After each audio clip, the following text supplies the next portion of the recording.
The nation of Canada has always played a relatively minor role in world events, and as such few people from Canada are well known internationally. However, an exception to this rule would be the Dr. Norman Bethune, who is known by tens of millions of people in China. However, you, dear viewer, have likely never heard of this man, and in this video I aim to change that by telling the tale of one of the most interesting and perhaps important Canadians to ever exist.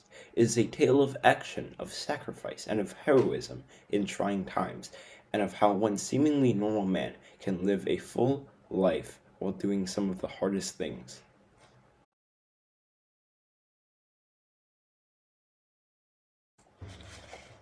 Henry Norman Bethune's birthday is a source of controversy. Although his birth certificate states that he was born on March 3rd, 1890, other sources claim that he was born a day later.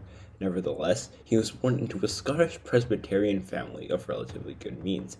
His father worked as a pastor, but Norman decided to follow his grandfather's footsteps and become a doctor.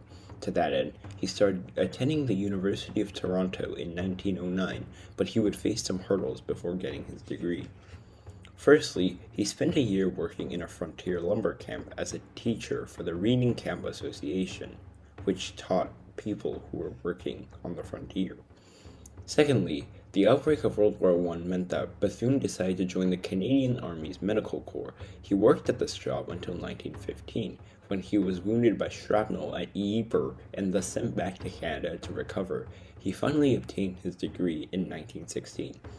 From 1917 to 1920, he spent his time in the medical corps of the Canadian and British navies, as well as in various positions in hospitals in the UK. He met his wife, Frances Penny, in the UK, and they were married in 1923. They then moved to Detroit, where Bethune set up a small clinic, which initially did not earn him much money, but eventually grew to be a decent source of wealth. However, the relationship became increasingly strained due to Bethune's personality, which was prone to outbursts of anger and increasingly authoritarian, as well as nonconformist, thus making him quite difficult to live with. This would cause their divorce in 1927 and cause him problems later down the line. In 1926, he contracted tuberculosis and predicted that he would die in 6 years, but at the sanitarium he stayed at, he read about an operation known as the pneumothorax procedure. After much pestering, the doctors there decided to perform the operation on him, and it allowed him to recover significantly. This event led him to specialize in thoracic surgery. Afterwards, he went on to work as a prominent surgeon, writing many papers and inventing many medical devices, some of which, such as the Bethune rib shear, are still commonly used today. However, by 1932 his personality had caused too many clashes with his boss and he was fired. In 1933, he took office as the head of pulmonary surgery at a new hospital in Montreal. He continued being a prolific doctor and doing well in his professional life, but due to the people he often socialized with, he ended up becoming more attracted towards leftist politics. Because Bethune was an avid painter and artist, he met a woman named Marion Scott Dale, who had a strong influence on Bethune, making him a leftist. Thus, he also began to realize that disease was both a societal as well as a physical and health issue. It was around this time when Bethune received the perfect opportunity. He could visit the USSR, the heartland of communism, for a doctor's congress.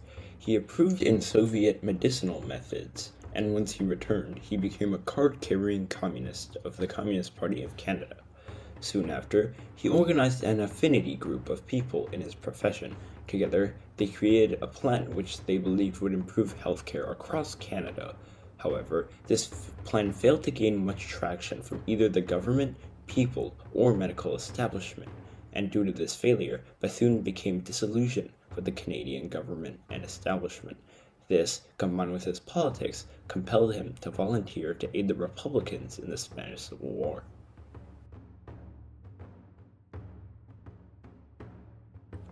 In late 1936, Bethune left Canada for Spain. Soon after, he arrived in Madrid during a fierce battle and decided to put his medical skills to good use by performing blood transfusions. To do this, he had to travel back to the UK to purchase necessary equipment. The way that Bethune performed these blood transfusions consisted of a car filled with cold jars of blood, which he would drive around and give to people. While somewhat crude, this innovation was extremely effective and would later be adopted by most major armies. However, in 1937 things took a turn for the worse when his service was nationalized by the Republicans, which made Bethune extremely upset. At this point, his personality once again came back to haunt him, as it angered many of his peers as well as the government. Local doctors were jealous of him due to his success, and some recommended he be deported. Thus, in mid-1937, he left Spain for his homeland.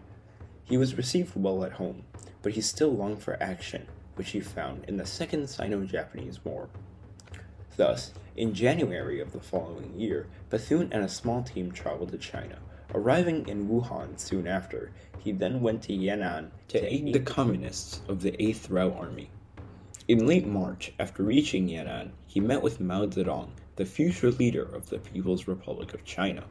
Finally, around late April, he reached the area where he would do his actual work, the Jinchaji military region. As the medical advisor, he worked to solve the issues facing medical staff, most notably a lack of tools and experience.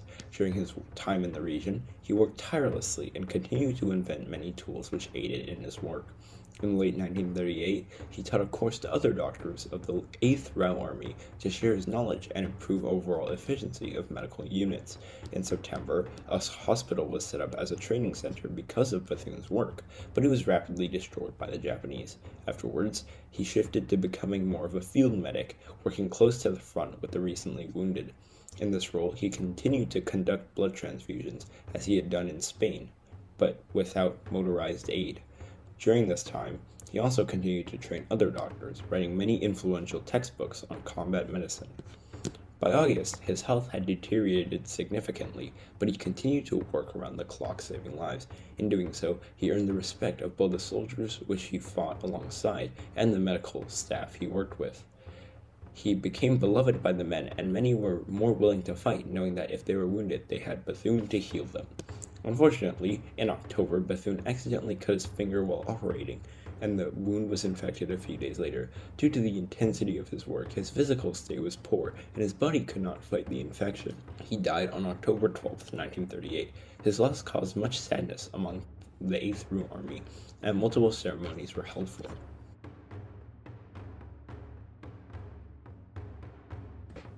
In China, Bethune became an extremely famous figure, as Mao Zedong delivered a eulogy for him, which noted that, quote, "Comrade Bethune's spirit, his utter devotion to others without any thought of self, was shown in his great sense of responsibility in his work, and his great warm-heartedness towards all comrades and the people," unquote.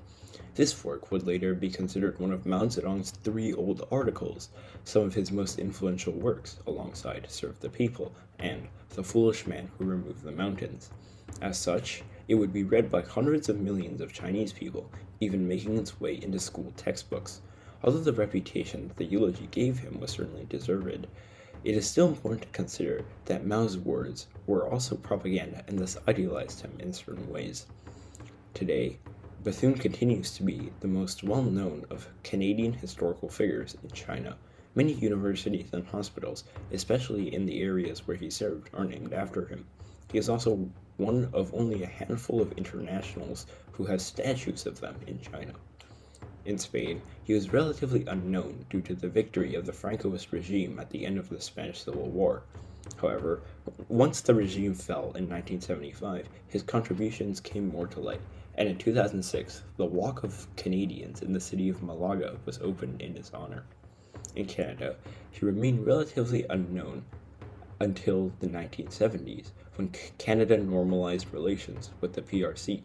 In 1972, he was declared a person of national historic significance, and the building in which he was born was turned into a museum for him. He was also inducted into the Medical Hall of Fame of Canada. Additionally, there exists a statue and square of him in Montreal. Norman Bethune led one of the most interesting lives in history. While he would have seemed out of place during both conflicts that he fought in, his contributions were undeniable, and more importantly, he managed to save thousands of lives with his work. He left the comfort of his home to fight in strange and foreign lands for the liberation of people who he never would have met otherwise, and thus he stands as one of the most stark and shining examples of the value of international solidarity. Not only did he directly contribute to the field of medicine by doing his work with blood transfusions and surgeries, but he was also a prominent writer and academic, spreading his wealth of knowledge and discoveries to his peers as to further the entire field. Although he died only 4 years later than he originally predicted, those 4 years made a difference to millions of people who benefited from and were inspired by his work across 2 continents. Despite his numerous personal flaws, he still tried to help as many people as possible, even those who his peers in Canada cared little for. Thus, no matter if one agrees with his politics, one must admit that he has had an extremely impactful and interesting life, and one that everyone can learn something from.